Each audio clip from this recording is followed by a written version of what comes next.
আমি রুমা নেওয়াজ মায়রার দিকে মনোযোগ দিল না। জাহারা পাশের চেয়ারে বসে বলে, নিজেকে একটু শক্ত কর মা। জাহারা মাথা নিচু করে থাকে। মায়রা ভ্রু কুচকে চেয়ে আছে জাহারার দিকে। মেয়েটার মন খারাপ মনে হয়, কিন্তু কেন? মায়রা মৃদু হেসে বলে, আপু, আমি আজ ইনায়া আপুর কলেজে যাব। বাবা বলেছে নিয়ে যাবে, তুমিও যাবে? তাহলে দেখবে মন ভালো হয়ে যাবে। জাহারার চোখে পানি টইটুম্ব। সেভাবেই চোখ তুলে শক্ত চোখে মায়রার দিকে তাকায়। জাহারার দৃষ্টি দেখে মায়রা চুপসে যায়। ঢোক গিলে বলে, আপু, তুমি কি আমার উপর কোনো কারণে রেগে আছো? তাহলে আম সরি। জাহারা আধা খাওয়া খাবার রেখে উঠে দাঁড়ায়। কোনো দিকে না তাকিয়ে তার ঘরের দিকে যেতে থাকে। রুমা নেওয়াজ পিছু ডাকে, খাবারটুকু শেষ করে যেতে বলে। জাহারা ঘরের দিকে যেতে যেতে ভাঙা গলায় বলে, খালামণি জোর করো না প্লিজ, ভালো লাগছে না। রুমা নেওয়াজ দীর্ঘশ্বাস ফেললেন। মায়েরা কিছু বুঝলো না, বোকা চোখে শুধু দেখলো। রুমা নেওয়াজ মায়েরার দিকে বেশ কিছুক্ষণ চেয়ে রইল। সবকিছু কেমন যেন খাপছাড়া লাগছে তার। ভাবনার মাঝে জাহারা রেডি হয়ে ব্যাগ হাতে নিচে নেমে আসে। রুমা নেওয়াজ জাহারাকে দেখে এগিয়ে গিয়ে বলেন, জাহারা মা, এভাবে চলে যাচ্ছিস কেন? জাহিদ পিছনে দাঁড়িয়ে বলে, খালামণি দেখ তো এর কি হয়েছে, আমাকে টেনে আনলো, বলে ওকে এক্ষুনি বাসায় রেখে আসতে হবে। রুমা নেওয়াজ জাহারার মাথায় হাত বুলিয়ে বলল, এমন করিস না মা, আর কয়েকটা দিন থেকে যা। জাহারা বা হাতে চোখ মুছে ভাইয়ের হাত ধরে বলে, আমি আর এখানে থাকতে পারবো না খালামণি, জোর করো না। ইনায়া তার ঘর থেকে বেরিয়ে এসে জাহারাকে দেখে অবাক হয়ে বলে, আপু, তোমরা যে এবার 7 দিন থাকবে বললে, প্লিজ আপু থেকে যাও। জাহারা বিরক্ত হয়ে ইনায়ার দিকে তাকিয়ে বলে, আমাকে দিয়ে কি করবি? ভাবি তো পেয়ে গিয়েছিস, আমাকে দিয়ে কি এখন হয়? ইনায়া অবাক হয়ে তাকালো জাহারার দিকে। জাহারা এভাবে কথা বলছে কেন? জাহিদ জাহারার মাথায় টোকা দিয়ে বলে, এভাবে কথা বলছিস কেন? ইনায়া তো ভালোবেসে বলছে। জাহারা কিছুই বলল না, একা একাই বেরিয়ে যেতে লাগলো। রুমা নেওয়াজ জোর করে জাহারার হাত থেকে ব্যাগ ছাড়িয়ে নিয়ে বলল, আমার কথা শুনবি না তুই? আমি তোর কেউ নই। জাহারা মাথা নিচু করে আছে, চোখের কোণে পানি। জাহিদ তার বোনের ব্যাপার বুঝলো না। খালামণি যেহেতু একে আটকেছে, আজ আর যেতে হবে না। রুমা নেওয়াজ জাহারাকে নিয়ে তার ঘরের দিকে যান। জাহিদ পাশ কাটিয়ে মায়রার পাশের চেয়ারে গিয়ে বসে বলে, হাউ কিউটি পাই। মায়েরা খাবার খাওয়া রেখে জাহারাদের কাহিনী দেখছিল। পাশ থেকে জাহিদের কথা শুনে মৃদু হেসে বলে, আমার নাম মায়রা। জাহিদ হেসে বলে, তুমি ভীষণ কিউট, তাই নাম দিয়েছি বুঝলে। মায়েরা কিছু বলল না। জাহিদ আবারও বলে, নুডলস তোমার এত ফেভারিট, এতগুলো খেতে পারবে? মায়েরা হেসে বলল। আমার সবই ফেভারিট, শুধু করলা একটু বেশি। জাহিদ অবাক হয়ে বলল, সিরিয়াসলি? করলা? ইয়াক। জাহিদের নাক সিটকানো মায়েরার পছন্দ হলো না। তার এত স্বাদের খাবারটাই সবাই এমন করে কেন, ভাল লাগে না। দরজা থেকে ইরফানের গম্ভীর স্বরে শক্ত কণ্ঠ ভেসে আসে, জাহিদ।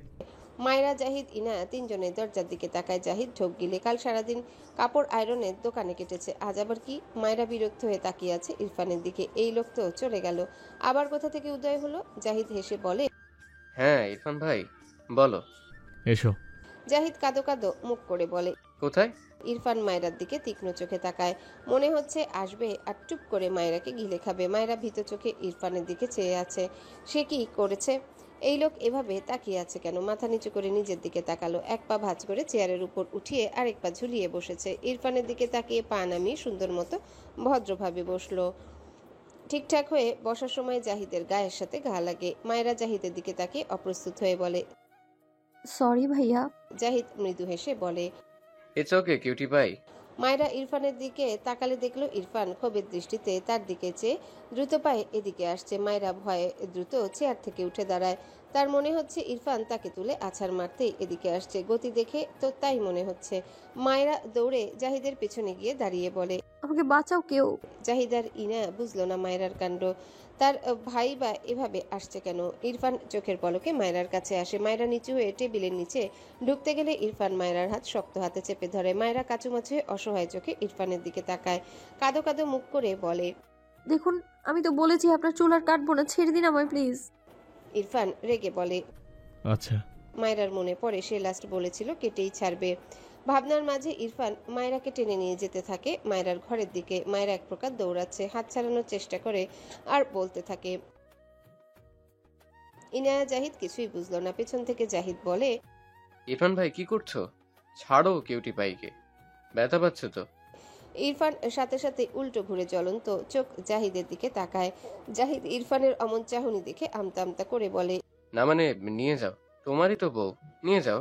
ইরফান আগের চেয়েও শক্ত হাতে মায়রার হাত চেপে মায়রার ঘরের দরজার সামনে থেকে মায়রাকে ভেতরে ধাক্কা দেয়।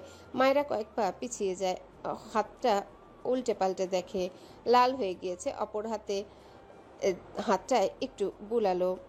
ইরফান ঘরের ভিতরে এসে ঠাস করে দরজা লাগিয়ে লক করে দেয়। মায়রা চোখ বড় বড় করে তাকায় ইরফানের দিকে, ভীত স্বরে কাপা কণ্ঠে বলে, কি করেছি আমি? বললাম তো আপনার চুল কাটবো না। ইরফান মায়রার দিকে এগিয়ে আসলে মায়রা কাচুমাচু হয়ে কয়েক পা পিছিয়ে যায়। ইরফান গম্ভীর গলায় বলে, কিন্তু আমি তোমার চুল কাটবো। মায়রা চোখ বড় বড় করে বলে, না না প্লিজ, আমার অনেক কষ্টের চুল, আমি অনেক কষ্ট করে বড় করেছি, এগুলো আমার চুল, কাটবেন না, একদম ভালো হবে না কিন্তু, বলে দিচ্ছি। ইরফান মায়রার দিকে আরো খানিকটা এগিয়ে আসলে মায়রা ভয়ে তার দুগালে হাত দেয়, কান্না মাখা গলায় বলে, একদম মারবেন না, বলে দিচ্ছি, আমার গাল সরকারি নয়, বুঝেছেন? ইরফান হঠাৎই মায়রার গলা থেকে ওড়নাটা টান দিয়ে নিয়ে নেয়। মায়রা লজ্জায় রাগে চেঁচিয়ে বলে, আরে আরে, আমার ওড়না দিন। ইরফান গম্ভীর মুখায়ভাবে মায়রার ওড়না ডান হাতে পেঁচিয়ে দাঁতে দাঁত চেপে বলে, যে ওর না মাথায় লাগে না সে ওর না মাথায় লাগবে না, এভাবেই থাকো। মায়রা কেঁদে দিয়েছে প্রায়। এই লোকটা এমন কেন? তাকে বউ বলে মানে না, শুধু তার ইজ্জতে হাত দিতে আসে, বেয়াদব লোক। বিড়বিড় করে বলে মায়রা। খোপা খুলে দিয়ে চুলগুলো সামনে নিয়ে আসে। মাথা নিচু করে দাঁড়িয়ে থাকে, দম বন্ধ লাগছে তার, একদম গা ঘেঁষে দাঁড়িয়ে আছে। মায়রা মাথা উঁচু করে রেগে বলে, সরবেন নাকি কোলে উঠবেন, অসহ্য লোক একটা। ইরফান দাঁতে দাঁত চেপে বা হাতে মায়রার মাথার পিছনের এক গোছা চুল মুঠো করে ধরে। মায়রা মৃদু আর্তনাদ করে ওঠে। ছাড়ুন, লাগছে আমার। ইরফান তীক্ষ্ণ চোখে মায়রার মুখের দিকে চেয়ে থাকে, হাত কিছুটা শিথিল করে, তবে ছাড়ে না। দাঁতে দাঁত পিষে ধমকের স্বরে বলে, যদি এই ঘর থেকে বেরিয়েছো আই সোয়ার, তোমার মাথায় একটা চুলও থাকবে না। কথাটা বলে মৃদু ধাক্কা দেয়। মায়রা বিছানার উপর উপুর হয়ে পড়ে যায়। ইরফান হাতের ওড়না মায়রার দিকে ছুঁড়ে মেরে গটগট পায়ে এগিয়ে দরজা খুলে বাইরে বেরিয়ে ঠাস করে দরজা লাগিয়ে দেয়। মায়রা কেঁপে ওঠে, নিজের উপর পড়ে থাকা ওড়না নিয়ে নিজেকে ঢেকে নেয়। খাওয়ার সময় হয়তো মাথা থেকে ওড়না পড়ে গিয়েছিল, বুঝতে পারেনি। আর এই লোক তাকে মানবে না, আবার স্বামীগিরি দেখাতে আসে। ভাবনা রেখে ধীর পায়ে দরজা খুলতে গেল। এই লোকের কথা শুনে সে ঘরবন্দি হয়ে বসে থাকবে? অসহ্যকর লোক একটা। কিন্তু দরজা তো খোলে না, বুঝলো লক হয়ে গিয়েছে। এবার ওপাশ থেকে চাবি দিয়ে খুলতে হবে। রাগে দরজায় একটা লাথি দিলে নিজেই ব্যথা পেয়ে পা ধরে বসে পড়ে। এত রাগ লাগছে তার, অর্ধেক নুডলস ওখানে পড়ে আছে, পেটটাও ভরেনি। বিড়বিড় করে, এত খবিশ মানুষ আর দেখিনি আমি। চেয়েছিলাম চুল সাইজ করবো, এখন মনে হচ্ছে একটা চুলও রাখবো না। আমাকে একটু শান্তি করে খেতেও দেয় না, খবিশ লোক একটা। আবার তাকে ঘরবন্দি করার পায়তারা করছে। এমনিতে গ্রাম থেকে এসে এখানে বিরক্ত লাগে, এখন ঘর থেকেই বেরোতে দেবে না, শখ কত। সে বেরোবে, 100 বার বেরোবে। ইরফান ঘর থেকে বেরিয়ে জাহিদের কাছে দাঁড়িয়ে বলে, এসো। ইনায়া আর জাহিদ দুজনেই হাঁ করে চেয়েছিল মায়রার ঘরের দরজার দিকে। ইনায়া সবচেয়ে বেশি অবাক হলো, তার ভাই করছেটা কি? সব মাথার উপর দিয়ে যাচ্ছে। জাহিদ এসব অবাকতা রেখে চেয়ারে বসে বলে, খেয়ে নি। ফার্স্ট। জাহিদ 2 মিনিটে কিছুটা নুডলস খেয়ে নেয়। সে পরিকল্পনা করছে এই কাজ করে সে বাড়ি থেকে চলে যাবে। কিরে বাবা, বেড়াতে এসে শুধু কাজ করতে হচ্ছে, এর চেয়ে নিজের বাড়ি গিয়ে শুয়ে ঘুম পাড়ুক, সেটাই ভালো। এরপর পানি খেয়ে ঘরের দিকে যেতে নিলে ইরফান ভ্রু কুচকে বলে, কোথায় যাচ্ছ? জাহিদ ইনোসেন্ট ফেস বানিয়ে বলল। চেঞ্জ করে আসি। লাগবে না। জাহিদ নিজের দিকে তাকালো, ট্রাউজার পরে বাইরে যাবে, টি শার্টও কেমন যেন।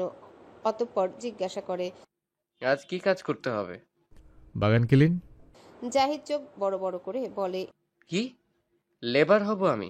ইরফান বিরক্ত হয়ে বলে, এসো, তোমাকে দেখিয়ে দিয়ে বের হবো, আমার লেট হচ্ছে।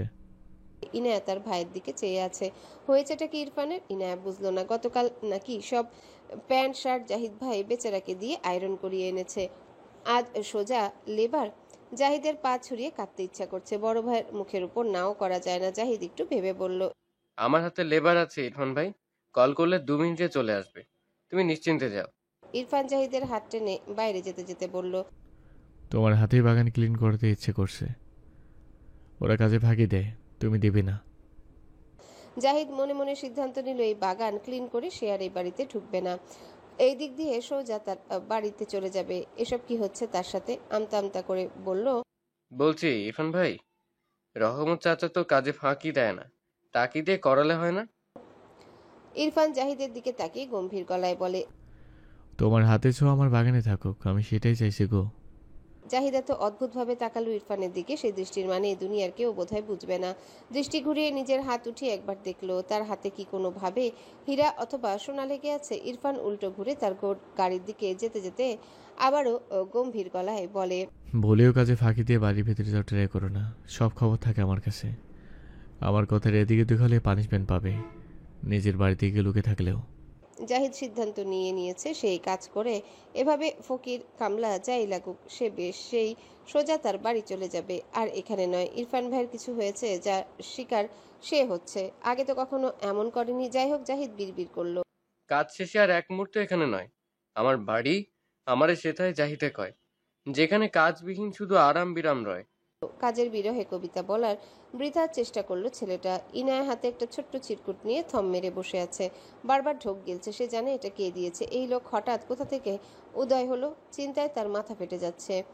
কলেজ থেকে ফেরার সময় তার সমান বা তার চেয়ে কিছুটা বড় এক মেয়ে তার হাতে একটা বক্স ধরিয়ে দেয়। ইনায়া তার রুমে এসে বক্স খুলে ভেতরে অনেকগুলো বিভিন্ন রকমের চকলেট পায়, সাথে একটা চিরকুট যেখানে লেখা, You are my little queen. I'm back. মায়েরা ইনায়ার ঘরে এসে ইনায়াকে থম মেরে বসে থাকতে দেখে এগিয়ে যায়। ইনায়ার সামনে অনেকগুলো চকলেট দেখে মায়েরা ভ্রু কুচকে তাকায়। আপু এগুলো তোমাকে কে দিয়েছে? ইনা হাতের চিরকুট মায়েরার দিকে এগিয়ে দিলে মায়েরা দেখে বলে। হ্যাঁ আপু, এটা তো তোমার প্রেমিক পুরুষ মনে হচ্ছে। ইনায়া বিরক্ত হয়ে বলে। কচু। মায়েরা অবাক হয়ে বলে। কি বলছো? আচ্ছা তোমার প্রেমিকের নাম কি? এই লোক আমার প্রেমিক না। কিন্তু এইখানে বলছে ফিরে এসেছে, মানে আগে ছিল, তোমাদের ব্রেকআপ হয়ে গিয়েছিল তাই না? আরে না রে বোন, এই লোক চরম বেয়াদব। মায়েরা মুখে হাত দিয়ে বলল। বখাটে ছেলে তোমার ডিস্টার্ব করছে? দাঁড়াও, তোমার ভাইকে বিচার দিচ্ছি আমি, দাঁড়াও। ইনায়া মায়েরার দিকে তাকিয়ে বলল। তুমি যাবে ভাইয়ার কাছে? মায়েরা আমতা আমতা করে বলল। তোমার ভাইয়া এখন আমায় থাপ্পড় মারে না, কিন্তু অদ্ভুত আচরণ করে, বুঝলে? থাক, যাবো না। ইনায়া হেসে বলল। বিচার দিয়ে লাভ নেই, এই বকাঠে উন্নত মানের। কি বলো, সত্যি? ভাইয়ার ফ্রেন্ড। মায়েরা বিছানার উপর পা তুলে বসে ভাবুক ভঙ্গিতে বলে। এবার বুঝলাম আসলে তোমার ভাইয়া বখাটেদের সাথে ঘুরে ঘুরেই এমন খবিশ হয়েছে। দাঁড়াও, আমি বাবাকে বিচার দিচ্ছি, দাঁড়াও। ইনায়া একটা চকলেট ছিঁড়ে খেতে খেতে বলল। ভাগলি মেয়ে, সে আমার উঠবি। মায়েরা অবাক হয়ে বলল। আমার মনে হচ্ছে তুমি সেই বখাটে ছেলে উদ্ভিকে ভেতরে ভেতরে পছন্দ করো, উপরে উপরে ভাব নিচ্ছ। মায়েরার কথা ইনায়া থতমত খেয়ে তাকায়। কি ধরিবাজ মেয়ে মায়েরা। মায়েরা হেসে বলে। তোমরা আমার বাচ্চা ভাবলেও আমি কিন্তু অনেক বুঝি, বুঝলে? আসলে এই লোকটা বখাটে, নাকি শুধু তোমার পার্সোনাল খাতায় সে বখাটে? ইনায়া অবাক হয়ে তাকায় মায়েরার দিকে, চকলেটে একটা কামড় বসিয়ে বলে। তুমি যা ভাবছো তাই, কিন্তু ওই লোকটা ভাইয়ার মতো। গম্ভীর ভাইয়াকে মানা যায়, কিন্তু বরকে না। মায়েরা হেসে বলল। ওদের মন ভালো হয়। ইনায়া ভ্রু কুচকে বলল। তুমি কিভাবে জানলে? তোমার ভাইয়ের মন ভালো না? ভাইয়া তো খারাপ না, শুধু তোমার সাথেই কেন এমন করে বুঝি না। মায়েরা মাথা নিচু করে মলিন মুখে বলে। আসলে আমি ওনার দিক থেকে ভেবেছি আপু, বিয়ে জিনিসটা জোর করে হয় না। ওনার পছন্দের মানুষ থাকতে পারে, সেখানে তার বাবা জোর করিয়ে বিয়ে দিয়ে দিয়েছে আমার সাথে। আসলে কাউকে মন থেকে মেনে নিতে না পারলে কখনো বিয়ে করা উচিত না। আর এইভাবে জোর করে কোনো বাবা মায়ের বিয়ে দেওয়া উচিত না। তোমার বাবা কাজটা ঠিক করেনি। মায়েরার কথা শুনে ইনায়া অবাক হয়ে তাকায় মায়েরার দিকে। মায়েরা দীর্ঘশ্বাস ফেলে আবারও বলে। আমায় তো জোর করে তার ঘাড়ে চাপিয়ে দেওয়া হয়েছে বলতে গেলে। তার সেই রাগ থেকে ধূপধাপ দু একটা থাপ্পড় খাওয়াই যায় আপু। ইনায়া চোখ ভিজে গিয়েছে মায়েরার কথা শুনে মৃদু স্বরে বলে। তুমি নিজ ইচ্ছায় বিয়ে করেছিলে ভাইয়াকে? মায়েরা হাঁটুতে মাথা ঠেকিয়ে বলে। আপু, আসলে আমার বাড়িতে জায়গা নেই আমার জন্য, কিন্তু তোমার ভাইয়ের চুল বড় তো, তাই আমার কাজিনরা বলেছিল আমার বর নাকি বুড়ো। কিন্তু এখানে এসে দেখলাম বুড়ো নয়। আমি ভেবেছিলাম 50-60 বছরের কারোর সাথে আমার বিয়ে হয়েছে। সেই জায়গায় ভিলেন সুন্দর বর পেয়ে অবাক হয়েছি, সাথে ভালোও লেগেছে। ইনায়া নিজের গালে হাত দিয়ে মন খারাপ করে বলে। আসলে ভাইয়ার রাগ বেশি, তুমি কিছু মনে করো না মায়েরা। ভাইয়া এমনিতে খুবই ভালো, শুধু তোমার ক্ষেত্রেই কেমন জানো, বুঝতে পারছি না। মায়েরা মন খারাপ করে বলে। আমি তো বললামই আপু, ওনার জায়গা থেকে উনি অনেকটাই সঠিক আছেন। বাবা আর তুমি আমায় কত ভালোবাসো। এ বাসায় এসে তোমাদের ভালোবাসা পেয়ে আমি অনেক ভালো আছি, বুঝলে? ইনায়া চুপ করে রইল। মায়েরা নিজেকে স্বাভাবিক করে মৃদু হেসে বলে। আপু চকলেটগুলো কি খেতে পারি? ইনায়া রেগে বলে। তুমি পারমিশন কেন নাও মায়েরা? বড় বোন বলো, অথচ বড়দের মতো আচরণ করো। মায়েরা ফটাফট চকলেটের প্যাকেট ছিঁড়ে হেসে বলে। এত বেশি ভাবলে তোমার ভাগে একটাও বোঝাবে না। ইনায়া হেসে বলে। না থাকলে তোমার কান টানবো। তুমি বড় বোনের কান মলা খাবে। মায়েরা হাসতে লাগলো। ইনায়াও হাসলো মায়েরার দিকে তাকিয়ে। মায়েরা মেয়েটাকে 90% সময় বাচ্চা লাগলেও মাঝে মাঝে অনেক বেশি বড় লাগে ইনায়ার কাছে। মায়েরা ফিজিক্স বই নিয়ে বসে আছে, তার মাথা কেমন যেন ভারী লাগছে। আর 20 দিন পর পরীক্ষা, কিন্তু পড়া তো সব গুলে খেয়েছে। অন্য সাবজেক্টগুলোর অবস্থা এত করুণ নয় যতটা ফিজিক্সের অবস্থা। বই নিয়ে ইনায়ার ঘরে গেল। ইনায়া ফোন স্ক্রল করছিল। মায়েরাকে বই হাতে দেখে জিজ্ঞাসা করে। কি হয়েছে মায়েরা? মায়েরা মন মরা হয়ে ইনায়ার পাশে বসে বই এগিয়ে দিয়ে বলে। আপু আমাকে কয়েকটা অধ্যায় বুঝিয়ে দিবা? আমি পড়েছিলাম, এখন কেমন যেন গুলিয়ে যাচ্ছে। ইনায়া মায়েরার বই নিয়ে উল্টে পাল্টে দেখলো, এরপর মাথা তুলে বলে। আমি বোঝাতে পারবো, কিন্তু তুমি হয়তো কিছুই বুঝবে না। একটু ভেবে বলল। ভাইয়া পারবে। যারা আপুকে তো ভাইয়াই পড়িয়েছিল। মায়েরা ভ্রু কুচকে বলল। উনি তো ভার্সিটি ইংলিশ টিচার। হ্যাঁ, কিন্তু তোমাকে ফিজিক্স বোঝাতে পারবে। নো প্রবলেম, এসো। মায়েরা দ্রুত বলে। না না আপু, দরকার নেই। তোমার ভাইয়ার থাপ্পড় খাওয়ার চেয়ে ফেল করা ভালো। ইনা অসহায় মুখ করে বলল। মায়েরা, ভাইয়া কিছুই বলবে না। উল্টে তুমি একটা অধ্যায় বুঝতে চাইলে ভাইয়া একটা জায়গায় দুটো অধ্যায় খুব সুন্দর করে বুঝিয়ে দেবে। মায়েরা বিছানা থেকে নেমে বলে। তুমি তোমার ভাইকে চিনতেই পারোনি আপু। ধরো আমি ওনার সামনে পড়তে বসেছি, এখন উনি কিভাবে শুরু করবেন আমি দেখাচ্ছি তোমার। ওয়েট। এরপর দুহাত কোমরে রেখে ইনায়ার সামনে গিয়ে দাঁড়ালো। ডান হাত উঁচিয়ে গম্ভীর মুখের অ্যাক্টিং করে বলে। ব্লা ব্লা ব্লা স্টুপিড, ব্লা ব্লা ব্লা ব্লা ইডিয়ট, ব্লা ব্লা ব্লা ইডিয়ট, ব্লা ব্লা ব্লা স্টুপিড, ব্লা ব্লা ব্লা। বুঝেছো স্টুপিড? ইনায়া চোখ বড় বড় করে মায়েরার দিকে তাকিয়ে আছে। মায়েরা হঠাৎই হাত এগিয়ে থাপ্পড় মারার ভঙ্গি করে বলে। থাপ্পড় দিয়ে সব দাঁত ফেলে দিব স্টুপিড। ইনায়া তব দেখে মায়েরার দিকে চেয়ে আছে। মায়েরা তার অ্যাক্টিং শেষ করে লম্বা শ্বাস ফেলে। এরপর মুখে হাত দিয়ে হাওয়া খাওয়ার ভঙ্গি করে বলে। তুমি কিছু বুঝেছো আপু? বোঝোনি তো, বুঝবে কি করে? উনি স্টুপিড আর ইডিয়ট ছাড়া তো কথা বলতেই পারে না, বুঝলে? এত এত স্টুপিড আর ইডিয়ট বলে, এর মাঝে পড়ার লাইনই খুঁজে পাবে না। বুঝবো কি করে বলো? আসলে তোমার ভাই একটা গন্ডার, অনুভূতি নেই। জানো সেদিন আমার গায়ে যত শক্তি ছিল সব শক্তি দিয়ে কামড় দিলাম, তার কোনো রিয়াকশনই নেই। আরে ভাই, মানুষকে মশা কামড় দিলেও তো একটু ও আ করে, অথচ এই লোকটা তাও নয়। কি একটা অবস্থা বলো। ইনায়া চোখ বড় বড় করে থেমে থেমে বলে। ভাইয়া। মায়েরা বাম হাত কোমরে রেখে ডান হাতে কপালে একটা আলতো থাপ্পড় দিয়ে বলে। হ্যাঁ আপু, তোমার ভাইয়ার কথাই তো বললাম। ইনায়া ঢোক গেলে বলে। তোমার পিছনে ভাইয়া। ইনায়ার কথা শুনে মায়েরার মুখ শুকিয়ে যায়। মুহূর্তে মুখটা অসহায় হয়ে যায়। ধীরে ধীরে ঘাড় বাঁকিয়ে তাকালে দেখলো তার থেকে দুহাত দূরত্বে ইরফান দাঁড়িয়ে আছে। মায়েরা ঢোক গিলে ইরফানের দিকে ঘুরে দাঁড়িয়ে আমতা আমতা করে বলে। আপনি কেন আসলেন? ইরফান তীক্ষ্ণ চোখে চেয়ে মায়েরার পানে গম্ভীর গলায় বলল। তোমাকে থাপড়াতে। সাথে সাথে মায়েরার দুই হাত দু গালে চলে যায়। কাঁদো কাঁদো মুখ করে বলে। না, আমি ওসব আপনাকে বলিনি, আপনার যমজ ভাইকে বলেছি, বিশ্বাস করুন। ইরফান বিরক্ত হলো। ইনায়ার দিকে তাকিয়ে বলে। ফাইজের কল রিসিভ করবে। ইনা মাথা নিচু করে থাকলো, কিছু বলল না। ইরফান ধমকে বলে। কথা কানে গিয়েছে? ইনা মাথা নিচু করে মুখ বাঁকায়, উপর থেকে মাথা নাড়িয়ে সম্মতি জানায়। ইরফান মায়েরার দিকে তাকিয়ে বলে। আমার ঘরে এসো। মায়েরা কাঁদো কাঁদো মুখ করে বলে। কেন? ইরফান রেগে বলে। থাপ্পড় দিব তাই, ইডিয়েট কোথাকার। কথাটা বলে গটগট পায়ে ইনায়ার ঘর থেকে বেরিয়ে যায়। ইনা মায়েরার দিকে বই এগিয়ে দিয়ে বলে। ভাইয়ার ঘরে যাও, বুঝিয়ে দেবে। মায়েরা মাথা দুদিকে নাড়িয়ে বলে। না আপু, শুনলে না, তোমার ভাইয়া আমায় মারবে বলে যেতে বলেছে। ইনা বই নিয়ে বিছানা থেকে নেমে বলে। আরে বোকা, তোমাকে বুঝিয়ে দেবে এই জন্য যেতে বলেছে। মারলে এখনই মারতো। মায়েরা ভাবলো তাও ঠিক। অতঃপর ইনার হাত ধরে বলল। তুমি আমার পাশে বসে থাকবে, আচ্ছা? ইরফানের ঘরের দরজার সামনে দাঁড়িয়ে আছে মায়েরা। ইনায়াকে দরজা খুলতেও দিচ্ছে না, নিজেও খুলছে না। মায়েরা তখনকার তার বলা কথাগুলো শুরু থেকে ভাবছে। সে শিওর আজ থাপ্পড় পড়বে তার গালে। ইনায়া হাই তুলছে বারবার। রাত বাজে 11টা। এদিকে মায়েরা স্ট্যাচু হয়ে দাঁড়িয়ে আছে। ইনায়া ঘুমে পড়ে যাবে মনে হচ্ছে। মায়েরার পাশে বসার সুযোগ তার হবে না। এখন তাকে ঘুমাতে হবে। উপায় না পেয়ে ইরফানের ঘরের দরজা বাঁ হাতে ধাক্কা দিয়ে ডান হাতে মায়েরাকে ঘরের ভিতরে ধাক্কা দেয়। মায়েরা বুঝতেই পারেনি ইনা এমন করবে। মিটিমিটি আলোয় ঘেরা ঘরে মায়েরা হুমড়ি খেয়ে পড়েছে, কিন্তু মেঝেতে নয়, ইরফানের উপর। মায়েরার পা ছড়িয়ে কাঁদতে ইচ্ছা করছে। ইনাও এখন তাকে আর সঙ্গ দেয় না, বাঘের মুখে ধাক্কা মেরে চলে যায়।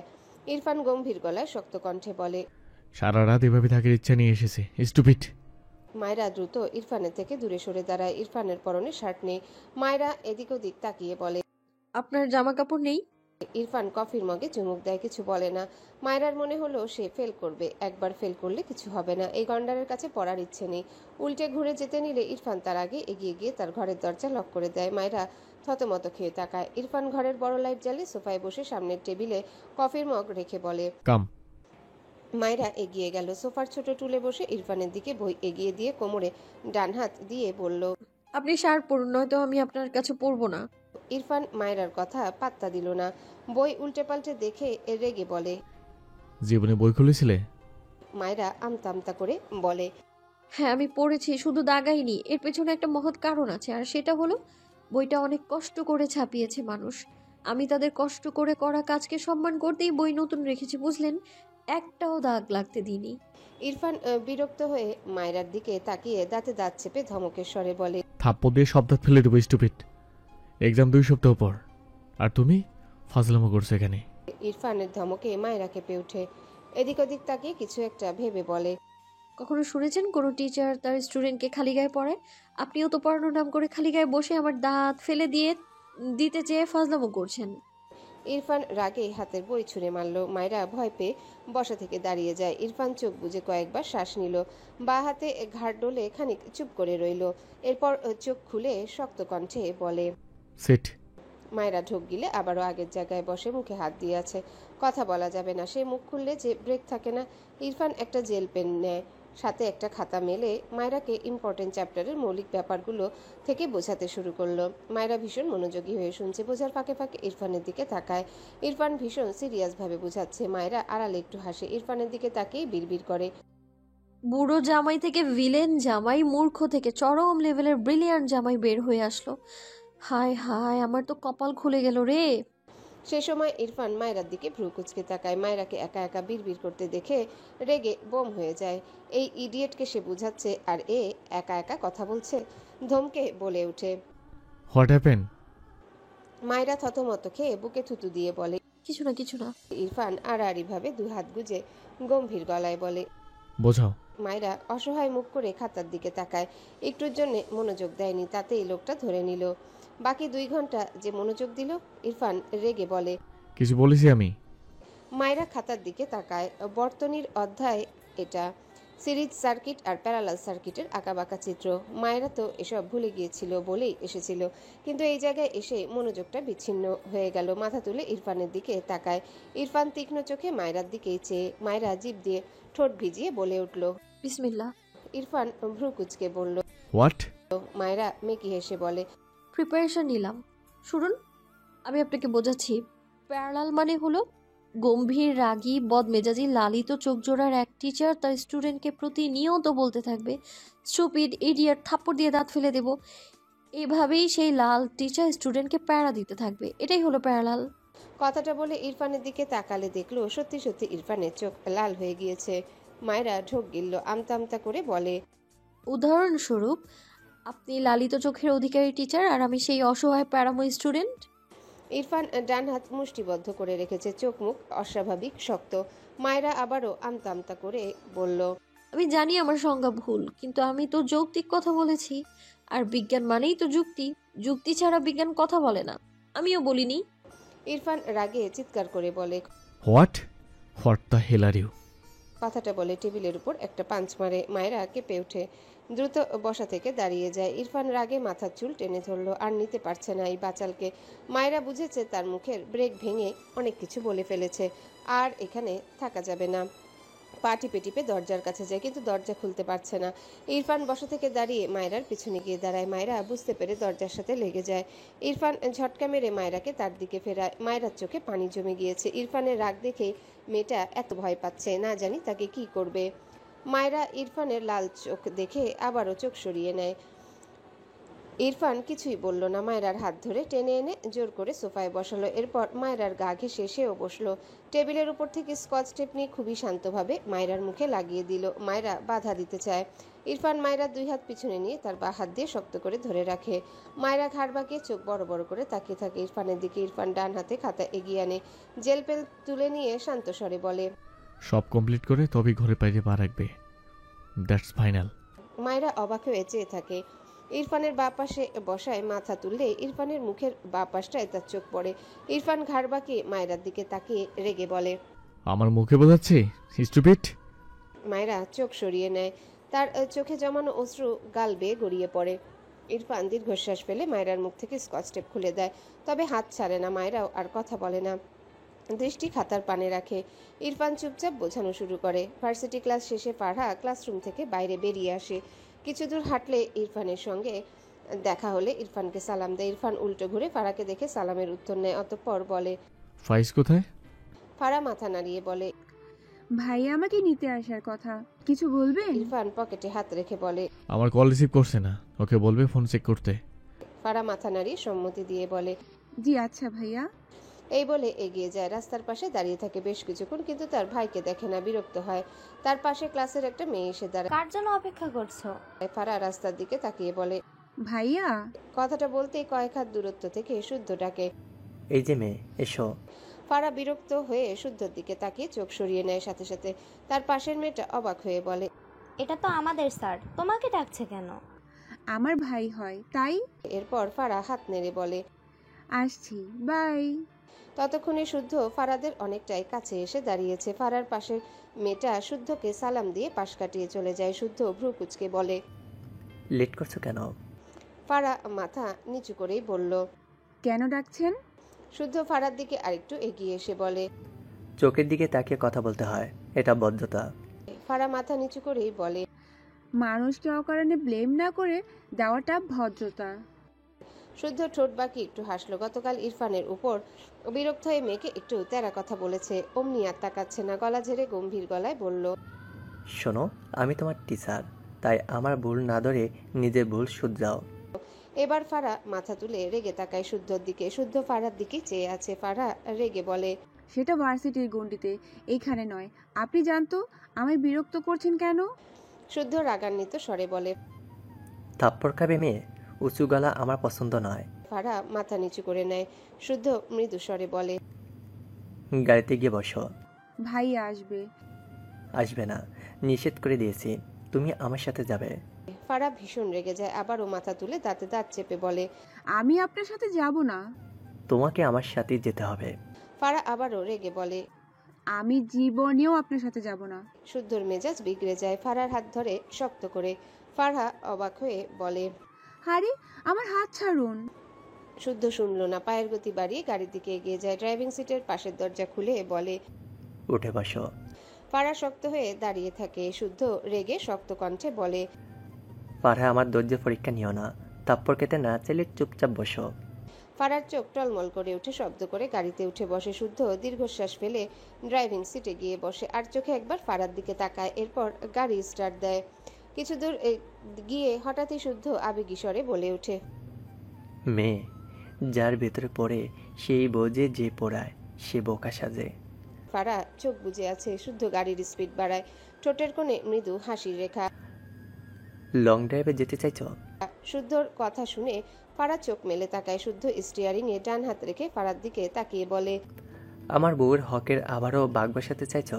কি সাহস, কি সাহস! ফারার ইচ্ছে করলো এই লোকের সবগুলো চুল ছিঁড়ে ফেলতে। গাড়ি থামানো। ফারা বাম দিকে তাকালে দেখলো তাদের বাড়ি পৌঁছে গিয়েছে।